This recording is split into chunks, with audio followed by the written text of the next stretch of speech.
오늘 밤에 주시는 하나님의 말씀 호세아 2장 8절에서 13절까지 교독하시겠습니다. 곡식과 새 포도주와 기름은 내가 그에게 준 것이요 그들이 바알을 위하여 쓴 은과 금도 내가 그에게 더하여 준 것이거늘 그가 알지 못하도다.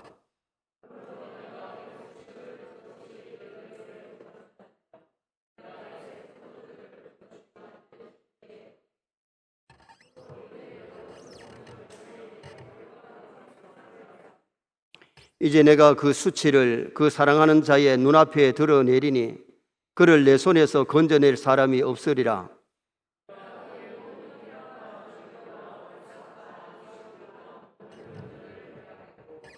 그가 전에 이르기를 이것은 나를 사랑하는 자들이 내게 준 값이라 하던 그 포도나무와 무화과 나무를 거칠게 하여 수풀이 되게 하며 들짐승에게 먹게 하리라.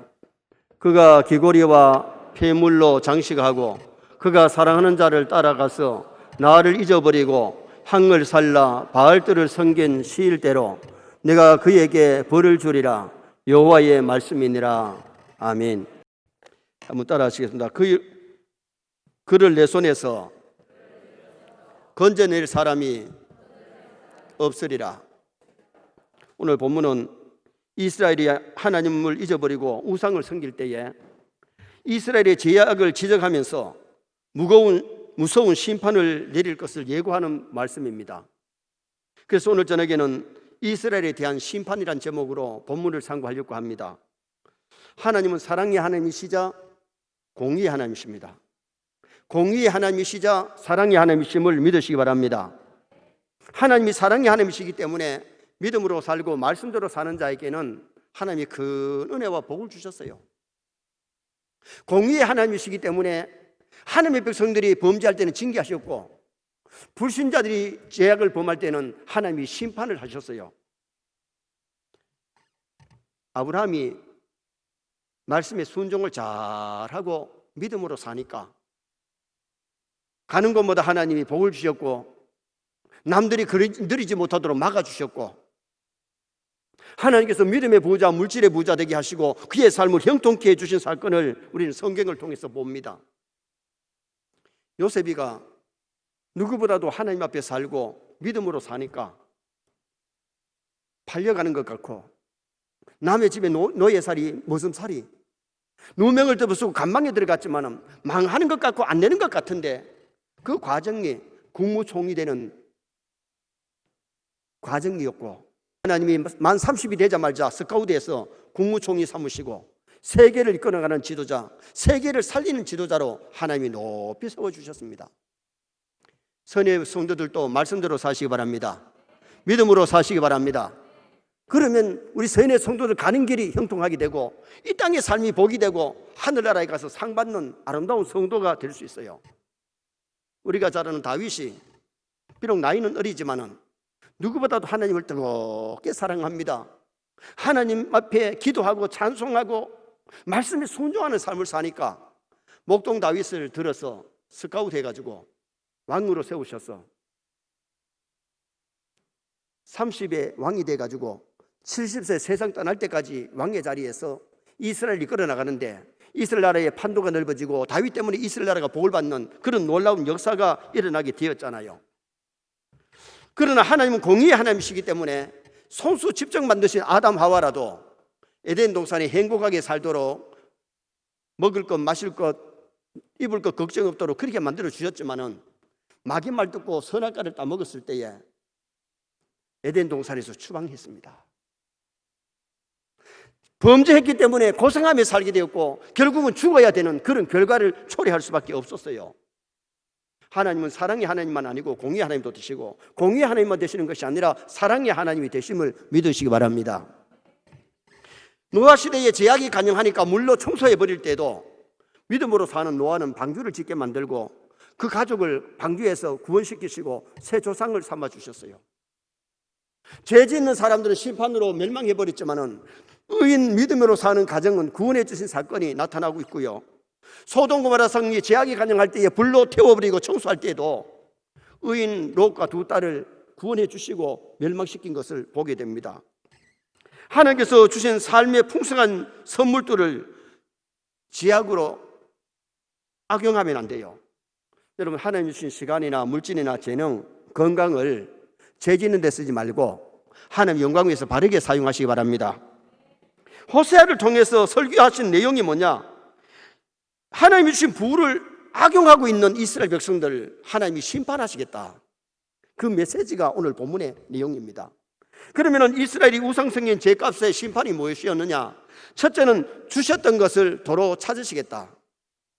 이스라엘 백성들이 부를 누리도록 주셨다가 빼앗으시겠다는 말씀을 먼저 주셨어요. 자, 8절 말씀을 다 같이 한번 보시겠습니다. 8절, 곡식과 새 포도주와 기름은 내가 그에게 준 것이요 그들이 바알을 위하여 쓴 은과 금도 내가 그에게 더하여 준 것이거늘 그가 알지 못하도다. 이스라엘은 자신들이 누리는 복이 하나님이 주신 것을 알아야 되는데 하나님이 주신 것을 몰랐어요. 여러분, 지금 우리가 누리고 있는 부도 하나님이 주신 것을 믿으시기 바랍니다. 하나님이 주신 것 가지고 하나님께 감사하고 하나님 잘 섬기면 복을 누리는데 하나님 주신 것 가지고 우상을 섬기는 데 사용했다는 거죠. 그러니까 하나님이 도로 뺏으시겠다는 거죠. 곡식과 새 포도주와 기름은 이스라엘 백성들의 생필품이자 부의 원천입니다. 그러므로 하나님께서 이스라엘이 가나안 땅에 들어가실 때, 살게 할 때에 신명기 7장 13절에 내 토지 소산과 곡식과 포도주와 기름을 풍성하게 하시겠다고 말씀해 주셨어요. 가나안 땅에 가서 말씀대로 살면 하나님께서 곡식과 포도주와 먹을 것 마실 것 풍족하게 해주시겠다고 약속했는데, 줬는데 받은 것 가지고 우상 섬기고 잘못 쓰니까 하나님이 뺏으시겠다. 그리고 은과 금도 하나님 주신 것인데 여기 8절에 보니까 더하여 준 것이거늘, 이 더하여 줬다는 말은 늘리다 증가시키다는 뜻인데 그것 가지고 하나님 섬기는 데 쓰지 아니하고 바알을 섬기는데 금과 은을 사용했다는 겁니다. 이스라엘이 애굽에서 나올 때에 애굽 사람들이 이스라엘 백성들에게 뭘 선물로 주느냐면 금과 은을 막 선물로 줬어요.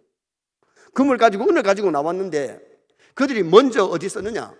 금송아지 만드는데 금을 내놨어요. 그걸 갈아가지고 먹였잖아요. 사실 그 금을 언제 써야 되느냐? 성막을 건축할 때에 써야 되는 금인데 우상성인데 먼저 쓰고 나머지 것을 성막 지을 때에 그들이 내놔가지고 성막을 아름답게 지었던 것을 보게 됩니다. 그들이 잘못 사용할 때에, 자, 9절 말씀 한번 보시겠습니다. 9절 말씀.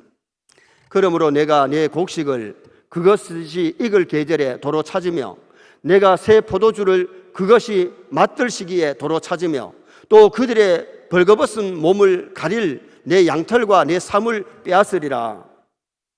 곡식은 먹는 거고 새 포도주는 마시는 거고 양털과 삶은 의복으로의 재료인데 그것까지 빼앗으시겠다. 내가 내 곡식을 그것을 익을 계절에 찾으며, 이 계절이라는 것은요 그 시절 그 시기를 말하는데 추수 때에 곡식 익어가지고 추수할 때쯤 돼가지고 추수를 해놓으면 저기 와가지고 빼앗아 가버리더라고요. 하나님 빼앗으시는데 누구를 통해서 빼앗으느냐? 이방 나라 블레셋을 통해서, 애굽을 통해서, 아수르를 통해서 빼앗아 가버리더라고요.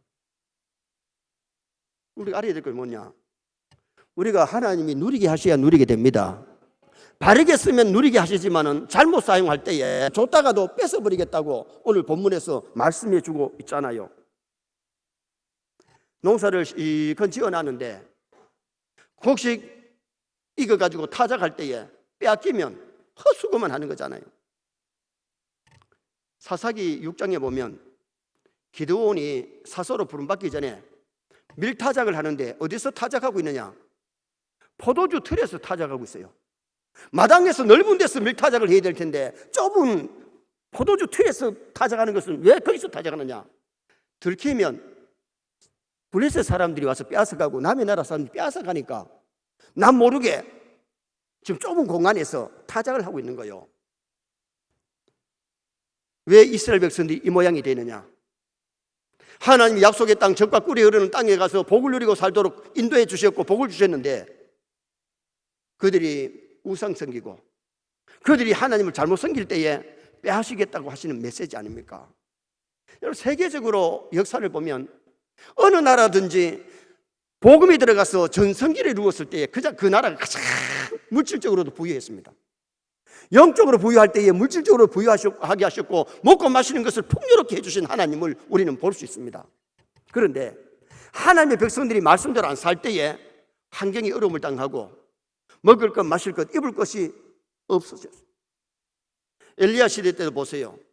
우상을 섬기니까, 바알을 섬기니까 3년 6개월 동안 비가 안 오니 사람도 살기 힘들고 짐승도 살기 힘들고, 북한이 평양 도시가 주일날 문을 다 닫고 성수할 때가 있었는데 하나님을 잘못 섬기니까 북한의 교회 문이 거의 다 닫혀버렸잖아요. 북한이 가난한 동네가 되어버렸잖아요. 한국교회가 정신을 차려야 되는데 정신 못 차리니까 코로나 때문에 문이 닫히기도 하고, 지금 서울 지역에는 10명 이상 교회 안에서 예배를 못 드리니, 그리고 온라인 예배를 드리는데 온라인 예배가 다 잘못됐다는 것은 아닙니다. 교회가 세워진 첫째 목적이 예배를 위해서 세워진 줄 믿습니다.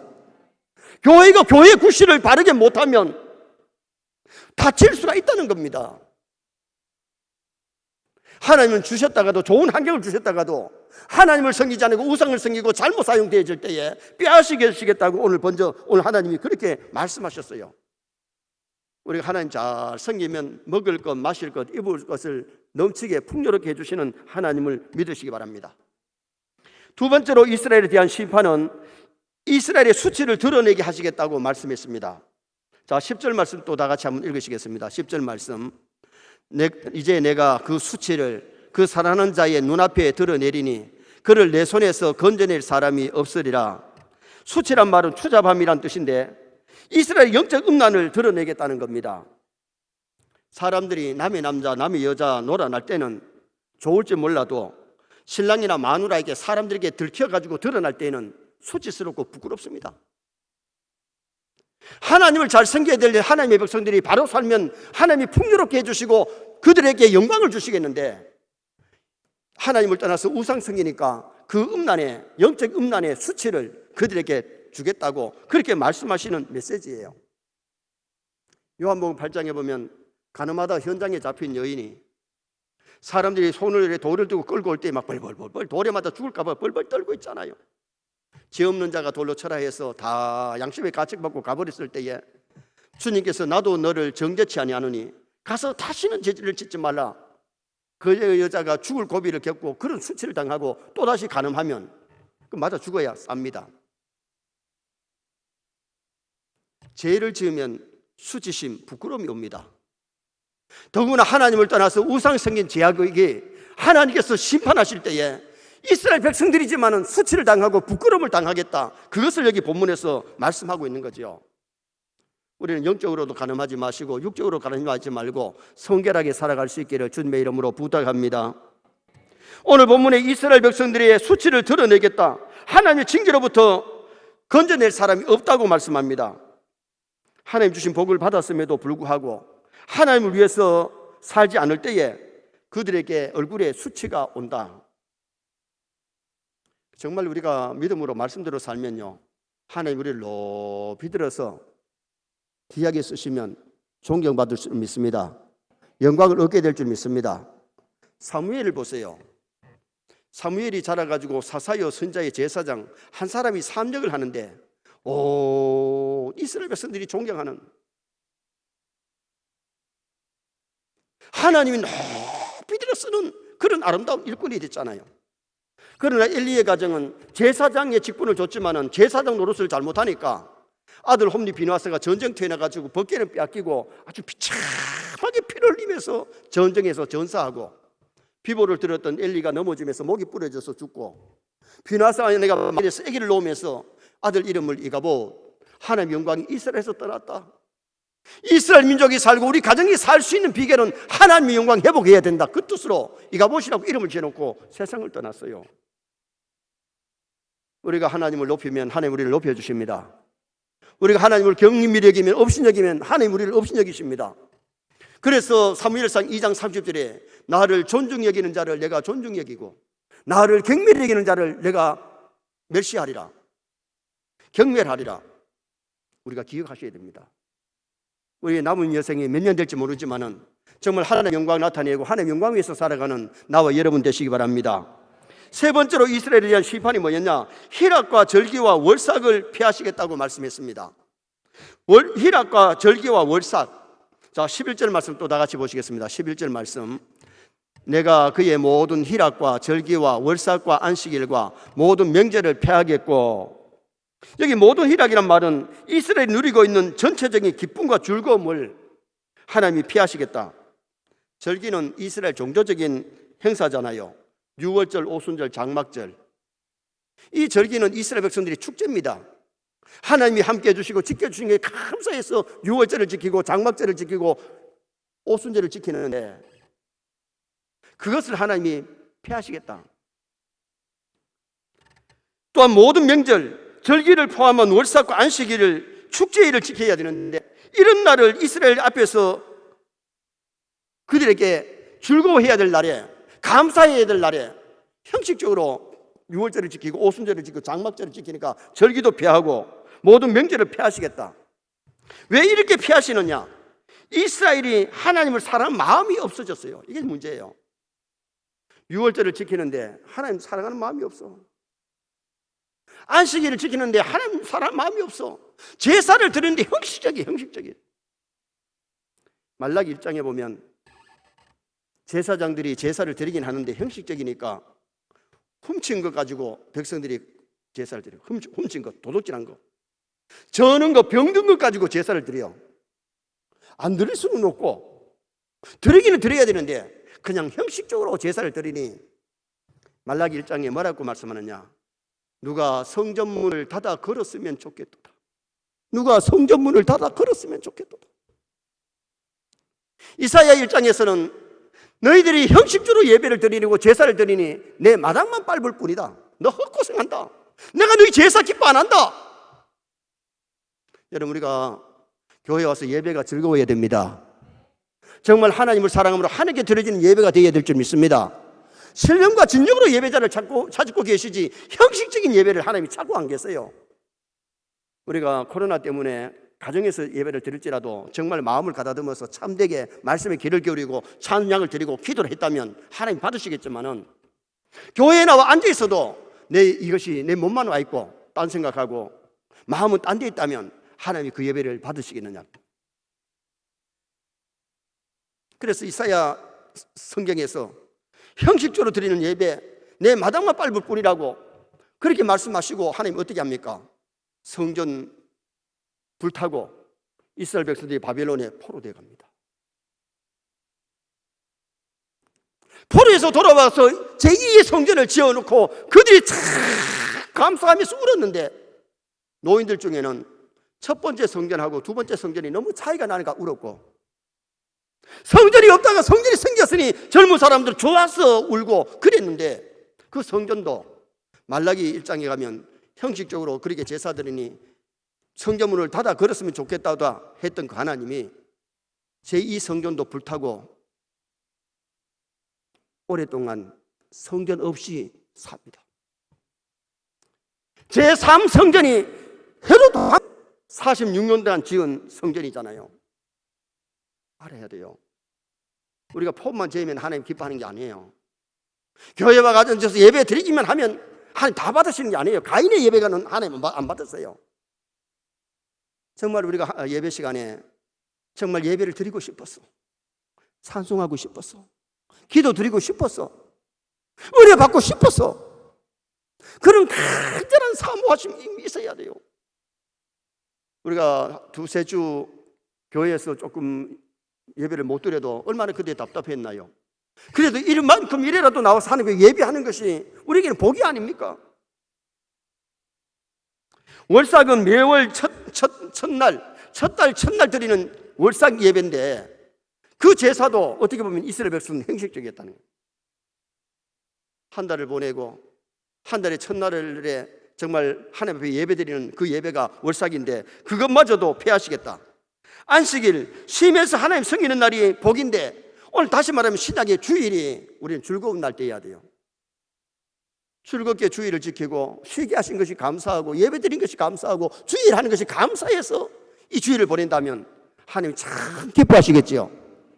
또 주일이가 교회 안 나갈 수는 없고, 그렇게 우리가 예배 드린다면 그건 형식적이 되고 말 겁니다. 희락은 즐거운 날이 되어야 되는데 형식적이니까 고역의 날이 된 거죠.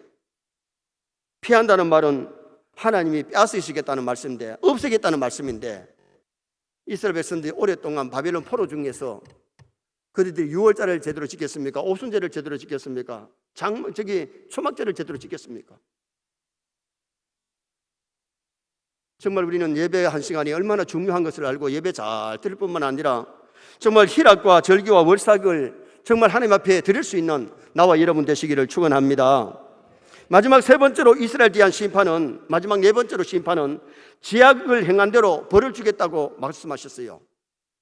지약을 행한 대로 벌을 주겠다. 자, 13절 말씀 보시겠습니다. 13절. 그가 귀고리와 폐물로 장식하고 그가 사랑하는 자를 따라가서 나를 잊어버리고 향을 살라 바알들을 섬긴 시일대로 내가 그에게 벌을 주리라. 여호와의 말씀이니라. 봐요. 지금 현재의 이스라엘 백성들이 막 귀고리를 하고 폐물을 해가지고 가서 제사를 드리는데 누구에게 제사를 드리고 있느냐? 바알에게 제사를 드리고 있어요. 하나님께 제사 드려야 될 사람들이 우상 앞에 가서 절을 하고 우상을 섬기고 있으니, 하나님을 잊어버리고 바알을 섬길 때에 이스라엘 방종과 운명이 고통스럽고 얼마나 적극적이었던 것을 오늘 이 본문에서 보게 되는데, 우상을 따라간 이스라엘의 하나님에 대한 무관심과 배신 행위, 그것을 본문에서 보게 되죠. 이스라엘이 우상을 따라가다 보니 하나님을 잃어버리고 애굽과 아수르를 의지하고 바알을 섬긴 것이 하나님을 의지하는 것보다 더 좋아했다는 겁니다. 일부러 하나님을 거역하고 배신한 것, 하나님 이스라엘이 바알을 섬긴 시일만큼 벌을 주겠다. 하나님은 행한 대로 갚아 주시는 하나님입니다. 선을 행한 사람에게는 선으로 갚으시고 악을 행한 사람에게는 악으로 심판하십니다. 우리 성도들이 이것을 알면요, 산성벌하시는 하나님을 알면 내가 바르게 살았는데 억울해도 조금 참으면 하나님께서 신원해 주십니다. 억울한 것도 하나님께 맡기면 되고, 잘한 것은 하나님이 기억하시고 상 주시니까 사람이 보고 안 보는 것이 중요한 게 아니에요. 사람이 칭찬하느냐 뭐 욕하느냐 그게 중요한 게 아니에요. 정말 믿음의 사람은, 코람디오의 신앙은 하나님이 오케이 하면 만족해야 됩니다. 사람이 무슨 소리 하느냐 그게 중요한 것이 아니잖아요. 억울한 것도 하나님 앞에 가면 다 하나님이 신원해 줄 날이 옵니다. 오늘 본문에서 하나님께서 이스라엘 백성들을 심판하시겠다고 하신 메시지 말씀인데, 요한계시록 22장 12절에 보라 내가 속히 오리니 내가 줄 상이 내게 있어 각 사람에게 그의 행한 대로 갚아주리라. 불의를 행한 사람에게는 불의로, 의를 행한 사람에게 의로 갚아주시는 하나님. 갈라디아서 6장 7절에 스스로 속이지 말라. 하나님은 업신여김을 받지 아니하시나니 사람이 무엇으로 심든지 그대로 거두리라. 땅에서도 콩 심으면 콩을 거두고 팥 심으면 팥을 거둡니다. 콩 심어놓고 팥 거두려 그러면 못 거둡니다. 많이 심으면 많이 거두고 적게 심으면 적게 거둡니다. 이게 땅의 법칙입니다. 오늘 우리가 영적인 것도 마찬가지입니다. 이왕에 우리가 신앙생활 할 때 좀 더 잘하고요, 선한 일 좀 더 많이 하고요, 선을 심으시기 바랍니다. 때가 되면 이 땅에서도 보상해 주시지만은 하늘나라에 상급이 있는 겁니다. 하늘나라에 가면 영원히 그 나라에서 살 텐데, 이 땅에서 어떻게 심었느냐에 따라서 하늘의 영광이 다릅니다. 하늘나라의 계급이라고 말할 수는 없지만은 하늘의 영광의 차이가 있기 때문에 우리 세뇌 성도들이 좀 잘 믿고 정말 충성 봉사해서 하나님 앞에 가서 진짜 상급 많이 받는 성도 되면 얼마나 멋있을까요? 그런 성도 되시기 바랍니다. 교회 안에서는 아멘 해놓고 밖에 나가면 또 안 한다. 정말 우리의 삶이 교회 예배가 연장이 되어서 밖에 나가면 그 말씀을 실천에 옮길 수 있는 그런 삶을 살아야 정말 하늘나라에 가서 상 받는 성도가 될 수 있어요. 여기 13절에 벌을 주리라, 이 벌을 준다는 말은 반문하리라, 권고하리라 그 말씀인데, 아담 하와가 선악과 먹고 나서 하나님이 방문하시잖아요. 전에는 하나님이 나타나시면 너무 좋아가지고 하나님 기뻐할 사람들이, 죄를 지고 나서는 하나님이 방문하셨을 때에 나무 뒤에 바위 뒤에 서면서 벌벌벌벌벌 떨었죠. 하나님 방문이 벌써 심판입니다. 죄를 지은 사람은 하나님 앞에 서면 자기가 부끄러워가지고 고통을 당하고, 의를 행한 성도 하나님 앞에 섰을 때에 벌써 그 하나님 앞에 하나님 만남이 복이고, 하나님 앞에 섰을 때 하나님이 칭찬하시고 복 주시니까 얼마나 영광스러우냐 그 말입니다. 하나님이 아담 하와에게 경고하실 때에 하와에게는 임신하는 고통을 크게 더하리니 죄를 지은 곳의 징계는 여자들이 해산하는 고통이 더해졌고, 남편은 너를 다스릴지니라, 남편의 다스림을 받도록 한 것이, 이것이 여자에게 준 권고예요. 아담에게 준 권고가 뭐였느냐? 아담에게는 땅이 너로 말미암아 저주를 받으리니, 아담이 범죄할 때 땅이 저주를 받았어요. 그리고 평생 수고해야 소산을 먹으리라. 돈 번다고, 먹고 처자식 먹이 살린다고 고생하며 사는 사람들이 남자 아니겠어요? 땅의 가시와 거기를 낼 것이라. 환경이 어려움을 당해서 어떤 가시가 막 나게 되고 사람들이 어려움을 당하게 된 사건이 일어났고 흙으로 돌아가리라. 죽음까지 왔단 말이죠. 범죄하지 않았다면 죽지 않지요. 범죄하고 나서 죽음까지 와서 이제는 우리는 저 하늘나라 가면 다시 죽지 아니하는 영광스러운 몸으로, 거기서 부활체의 몸으로 그 나라에서 살게 될 텐데, 지약을 행한 대로 벌을 주리라. 그 하나님은 벌만 주는 하나님이 아니라 행한 대로 상도 주시는 하나님. 선을 행한 사람에게는 반드시 하나님이 보상해 주시고 상 주시는 하나님이세요. 그래서 저는 이때까지 신앙생활하면서 느낀 것이 뭐냐? 내가 하나님 앞에 충성한 몇 배 이상으로 하나님이 나에게 복을 주셨고, 하나님 앞에 드린 것 이상으로 하나님께서 많은 것을 주셨기 때문에 저는 그것을 체험했어요. 기도할 때마다 하나님이 응답 주시는 하나님. 그래서 저는 요 사이도 새벽에 3시 50분이 되면 벨이 울리는데 50분 전에 일어날 때가 많고, 50분 늦어도 50분에는 일어나서 3시 50분 일어나서 교회에 와서 새벽 기도 인도하고 6시 좀 넘어서 집에 들어갑니다. 저에게는 즐거움입니다. 제가 전사 시절부터 우리 개척하고 나까지 금요 철학 기도회를 교회에서 철학하고 거기서 교회에서 새벽까지 새벽 기도 인도하고 들어갈 만큼 그렇게 밤을 그렇게 보냈는데, 그것이 헛수고가 아니고 기도도 심으면 하나님 열매 맺게 하십니다. 내 시간, 내 몸, 내 물질, 내 것을 아끼지 말고 하나님께 드렸을 때에 하나님 좋은 것으로 채워주시는 하나님을 우리가 체험하면요, 시간 드리는 것이, 물질 드리는 것이, 몸 드리는 것이, 생명 드리는 것이 아깝지 않아요. 오늘 본문에 하나님이 범죄한 이스라엘 백성들에게 복을 주시던 하나님이 범죄하니까 벌을 주겠다. 그러나 이스라엘 백성은 회개하고 돌아오면 다시 회복시켜 주시고 복을 주신 그 하나님을 우리는 성경에서 발견합니다. 결론을 짓습니다. 이스라엘에 대한 하나님의 심판, 주셨던 것을 도로 찾으시겠다. 이스라엘의 수치를 드러내겠다. 희락과 절기와 월삭을 폐하시겠다. 지약을 행한 대로 벌을 주리라. 이것이 이스라엘의 백성에 내리는 벌이었습니다. 우리가 선을 행해서 이 땅에서 복을 받고 하나님의 발 가서 상 받는 나와 여러분 되시기를 주님의 이름으로 부탁합니다.